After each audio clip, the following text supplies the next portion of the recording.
Hey les amis, j'espère que tout va comme vous voulez. Bienvenue dans la région des Hauts-de-France. Et plus spécifiquement aujourd'hui dans celle que l'on nomme la capitale des Flandres, la ville-préfecture du département du Nord. C'est parti pour visiter Lille mes amis. Ah oui, et ça y est, vous êtes désormais une centaine à vous être abonnés à la chaîne de la Préfecte Aventure. Quel plaisir! Ah, et c'est un vrai cap de franchi. La chaîne compte maintenant plus d'abonnés que la France métropolitaine de préfecture. Et pour fêter ça, je vous annonce mon envie de réaliser une vidéo où je répondrai à vos questions. J'ai d'ailleurs créé une publication dans la section post de la chaîne. Alors n'attendez plus, allez poser votre question là-bas, votre ou vos. Et dès que j'aurai recueilli assez de questions, je vous partagerai cette vidéo pour y répondre.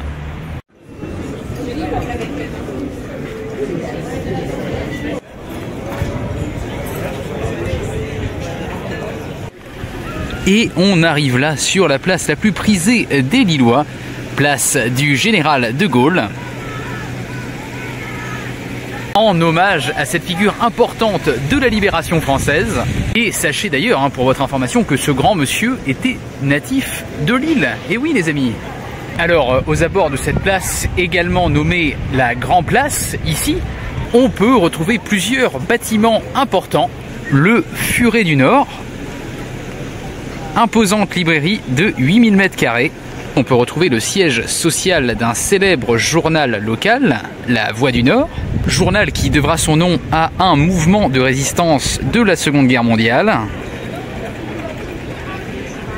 À savoir que ce journal, à sa création en 1941 et pendant la durée de la guerre, sera un journal clandestin se battant pour les principes de la France résistante face à l'occupation allemande. Il est dit de lui qu'il est le plus beau monument de la ville. Voici là un magnifique ensemble architectural hérité de la période espagnole de la ville. Voici ce qu'on appelle au jour d'aujourd'hui la vieille bourse, véritable symbole de la prospérité de la ville. On a là un bel exemple de l'architecture flamande gothique.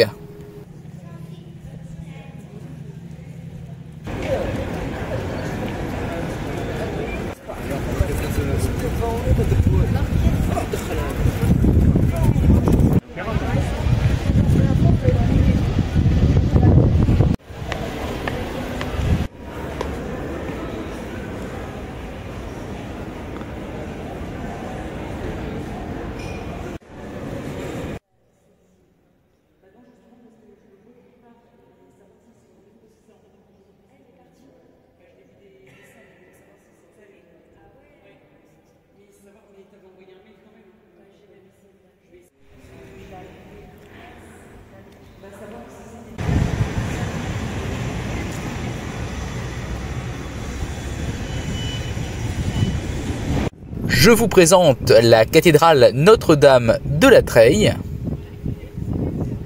On peut noter son style atypique avec les 110 plaques de marbre translucide composant sa façade, laissant passer une belle couleur orangée à l'intérieur de l'édifice.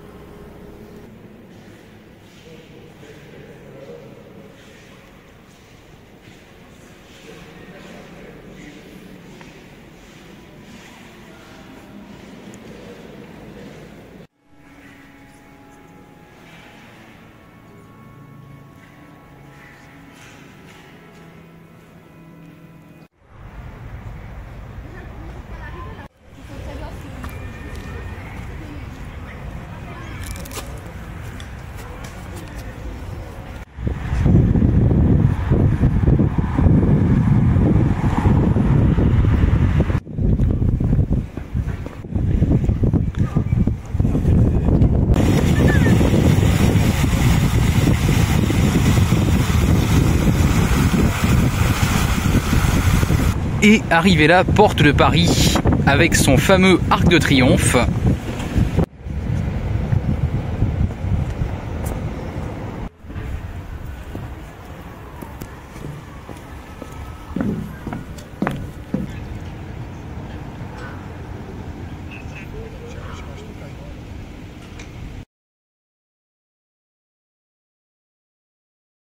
Et merci beaucoup à Pascal, Pascal du Nord. Ah, le pauvre Pascal, je l'ai fait courir, je crois qu'il avait un train. Ah, désolé Pascal. Et comme on s'est dit, au plaisir d'échanger ensemble. Bon, près de cet hôtel de ville lillois, on peut retrouver ce grand beffroi de 104 mètres de haut. Et au pied de cette imposante colonne, on peut retrouver deux statues. Alors ce ne sont pas n'importe quelles statues, nous avons là en effet affaire à deux géants protagonistes de la légende de la cité. On raconte que c'est à l'issue d'un combat entre ces deux géants que l'île est née. Ce combat, c'est Lydéric à gauche, vengeant son père tué par le second géant Finaert à droite. Lydéric sortira vainqueur et se verra céder l'ancien site de la ville de Lille. Et c'est ainsi que nous assisterons à la naissance de la cité lilloise il y a de ça 1400 ans. Avant de nous quitter, petite pause fraîcheur dans une institution ici. C'est pas qu'il faisait bien chaud aujourd'hui, mais bon, je crois que c'est l'endroit. Bon, et à la vôtre les amis. C'est déjà la fin de cet épisode sur la ville préfecture du Nord. Écoutez, une architecture charmante, une température confortable, une bonne bière.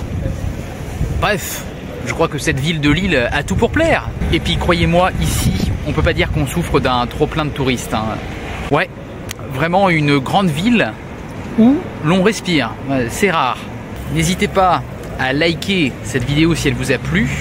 Moi, je vous donne rendez-vous lundi pour continuer notre route des préfectures régionales. Hâte de poursuivre le voyage à vos côtés. À très vite les amis. Et toi, pour ne rien manquer de l'aventure, je t'invite à t'abonner à cette chaîne YouTube et à me suivre sur les réseaux qui s'affichent ici. Allez, bisous, bisous!